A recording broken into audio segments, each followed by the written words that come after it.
Assalamualaikum warahmatullahi wabarakatuh. Waalaikumsalam warahmatullahi wabarakatuh. Saya ucapkan selamat datang kepada ibu-ibu. Terima kasih atas kehadirannya. Alhamdulillah kita semua dapat berkumpul kembali dalam acara PMK 2 bulan ini. Mudah-mudahan kita semua dalam keadaan sehat walafiat. Amin. Sebelum acara dimulai, kita berdoa dulu ya Bu, sesuai dengan kepercayaan masing-masing. Berdoa dimulai. Sebelum menyampaikan materi, saya ingin bertanya ya Bu. Sebelumnya kita mempelajari tentang apa Bu? Masih ingat gak? Masih. Apa Bu? Pentingnya memperhatikan kebersihan diri dan lingkungan. Betul. Alhamdulillah ibu-ibu masih pada ingat ya. Bahwa pentingnya memperhatikan kebersihan diri dan lingkungan supaya terhindar dari penyakit menular agar anak-anak tidak mudah sakit. Jadi cita-citanya bisa tercapai. Nah, untuk materi yang akan saya sampaikan itu pentingnya jamban sehat Bu. Jamban sehat itu apa sih Bu? Nah, tapi sebelum saya jawab ya, kita semua menyaksikan dulu film dulu ya Bu, kita nonton ya. Nah, ibu-ibu sudah nonton semua kan ya? Barusan video tentang apa Bu? Jamban sehat. Nah, jamban sehat. Nah, dari video ini biasanya ada pesan nih kalau setiap nonton film, ya kan? Seperti sinetron ya, susu kubur sinetron ya, apalah ya kayak gitu. Itu pesannya kan biasanya harus jadi orang baik, biar meninggal baik-baik, ya kan? Nah, ini juga ada pesannya video barusan tentang jamban sehat. Ada pesannya itu ada 3 ya Bu. Yang pertama, jangan BAB sembarangan di kali atau ruangan terbuka. Buatlah jamban sehat di setiap rumah, ya Bu. Sekarang kita lihat dulu ya Bu, gambar nomor 1. Nah ibu-ibu, ini hampir sama kayak video yang tadi ya? Iya. Ya di sini, kebayang nggak tadi yang di videonya? Kan malam-malam harus ke toilet ya. Gimana kalau misalnya ibu-ibu lagi parno terus ketakutan, terus si bapak nggak mau nganter sendiri weh, kan seremnya. Belum kalau misalnya habis hujan, bisa kleset ya kan? Tuh kebayang tuh, kecemplung ke kolam, lumayan Bu, takut. Ya, kedua pesannya yaitu membuat zaman di rumah itu dindingnya dan atapnya tidak harus dari semen. Boleh Bu dari bilik, papan atau bambu juga ya. Jadi gak usah mahal-mahal. Nah, kita lihat gambar yang ini, yang 2 nih ya. Ya, ini tuh bukan tembok sebenarnya teh Bu. Ini teh GRC. Atapnya tuh lihat ini asbes atau seng. Ya, bener kan? Ininya juga, pintunya juga plastik ya. Jadi yang murah-murah aja lah, yang penting mah aman. Nah, untuk yang pesan ketiga yaitu ruang jamban harus muat 1 ember untuk cuci tangan. Seperti ini ya Bu nih, contoh kalau ada ember kan di dalamnya kita bisa cuci tangan kalau ya habis BAB atau BAK ya kan, jadi bersih gitu. Sekarang saya ingin bertanya ya pada ibu-ibu. Nah, di mana ibu dan keluarga biasanya melakukan BAB? Di jamban Bu. Sungai. Ya, terus? Kolam ikan. Di kolam ikan, kok di sungai? Padahal kan itu kalau misalnya airnya gak mengalir ya Bu, misalnya kemarau, itu aduh mampet itu Bu, bisa-bisa ya ibu tahu merenangnya lalat itu bisa berkerumun, terus nanti lalatnya hingga ke makanan bisa diare. Terus kalau misalnya hujan deras itu kan bisa airnya kan orang ada kalau dihilir ya bisa dipakai mandi ya kan, terus cuci itu bisa jadi penyakit kolera ya Bu. Jangan ya Bu, jangan. Sekarang apa jamban sehat itu Bu, ada yang tahu? Coba. Ada. Apa? Toilet bersih. Ya, bisa lah yang toilet bersih.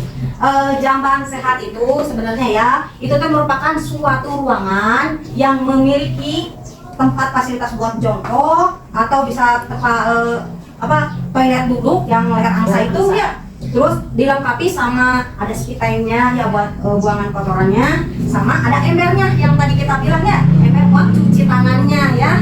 Nah, sekarang saya ingin bertanya lagi ya Bu, apa manfaat BAB di jamban sehat? Siapa yang bisa jawab Bu? Saya Bu. Ya, terhindar dari penyakit Bu. Betul ya. Jamban sehat itu biar terhindar dari penyakit yang tadi saya sebutkan itu ya Bu. Sekarang kita lihat nih di gambar 3. Di sini ada manfaat buang air besar dan kecil di jamban. Nah, ini lingkungan bersih, sehat dan tidak berbau. Yang kedua, tidak mencemari sumber air yang ada di sekitarnya. Tadi kan Bu ya? Iya. Jadi tidak mencemari lingkungan ya. Terus ini tidak mencemari sumber air yang tadi ya yang saya bilang ya. Yang air dari hulu ke hilir ya. Yang ketiga, tidak mengundang datangnya lalat atau serangga yang dapat menjadi penular penyakit. Ya, seperti yang saya bilang tadi ya. Kalau takut ada lalat kan ya kalau misalnya musim kemarau jadi penyakit ya. Nah, sekarang saya ingin bertanya lagi ya. Siapa yang sudah memiliki jamban sehat? Saya. Oh, banyak kan lumayan. Nah, sekarang yang belum punya. Ada juga ya sih. Untuk yang belum punya, ya ibu-ibu sebenarnya bisa menggunakan fasilitas umum yang disediakan oleh pemerintah. Ya, nah, yang MCK, mandi cuci kakus, tahu kan Bu? Ya, gitu. Tapi itu tuh harus dijaga bersama-sama kebersihannya ya. Jangan mentang-mentang punya pemerintah terus diemin aja.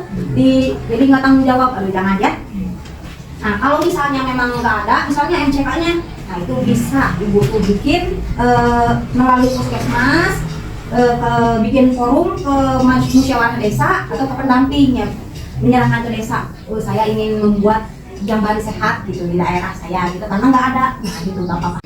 Nah saya ingatkan kembali ya Bu, jamban sehat itu sangat penting untuk menghindari penyakit seperti yang tadi saya sebutkan ya, diare, kolera, bisa tipes, cacingan, tuh penyakit saluran pencernaan, bisa penyakit kulit, nah bisa, terus keracunan juga bisa.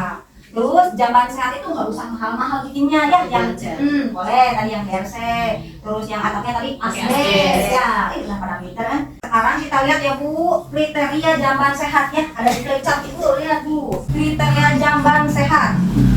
Di sini tuh lihat, tidak mencemari sumber air bersih, paling sedikit berjarak 10 meter dari sumur kan enggak, kalau bocor itu kan amit-amit ya bau kan kebaretan. Terus tersedianya air bersih yang tadi di embernya ya. Terus ini tersedia kloset yang bersih yang tadi teh kloset itu tahu kan tempat duduknya ya, bisa toilet duduk atau toilet jongkok itu harus dibersihkan ya, ditutup minimal kalau misalnya di luar gitu jambannya. Terus tidak bau dan nyaman digunakan tuh, kalau kotor terus kan kita jadi nggak nyaman ya. Nanti ada kecoa datang-datang kan nggak asik ya, halo disapa kecoa terbang gitu ya. Tuh. Bisa. Sekarang ini tersedia tempat cuci tangan yang memadai. Yang tadi teh yang di ember. Biasa ada gayung, ada ember. Oh iya, saya lupa ini. Kalau misalnya tadi tuh buat cuci tangan berarti harus ada sabunnya. Ya. Nah, sekarang ini tetap kering. Yang dimaksud tetap kering itu toiletnya Bu. Kalau misalnya becek gara-gara si tukangnya teh bikin saluran pembuangan cuci tangan teh kan ada yang tinggi ya, rada tinggi, jadi saya itu mengalir, jadi mampet di situ karena ya kurang loyong. Ibu bisa ngecek sebenarnya teh si tukang bangunan nggak pakai kelereng. Kalau si kelerengnya jatuh pas ke lubang pembuangan air, benar nggak bakalan ngambang, ibarat namanya tetap kering ya. Nah sekarang memiliki ventilasi dan pencahayaan yang cukup. Ibu ngerti kan? Ventilasi udara. Betul. Kebayang Ibu kalau BAB si tempat ini teh dihirup sendiri, astagfirullah. Tapi kalau ada ventilasi kan keluar ya. Terus jangan sampai ini mati gitu. Iya lampunya gelap-gelapan, kayak lampu gelap-gelapan kayak siluman kan.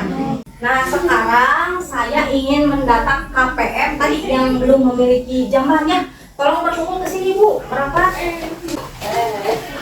Bu belum memiliki jamban? Belum. Nah, saya lihat dulu ya.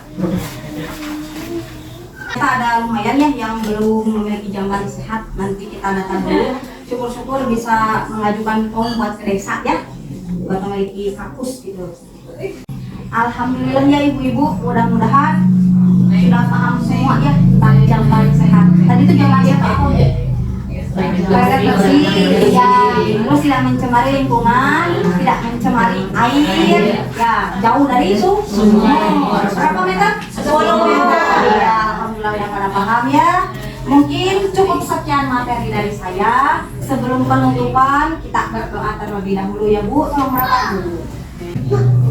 Ibu-ibu, terima kasih atas kehadirannya. Mudah-mudahan ilmu ini bisa bermanfaat. Sedikit ya. Terima kasih juga atas kedatangannya. Assalamualaikum warahmatullahi wabarakatuh.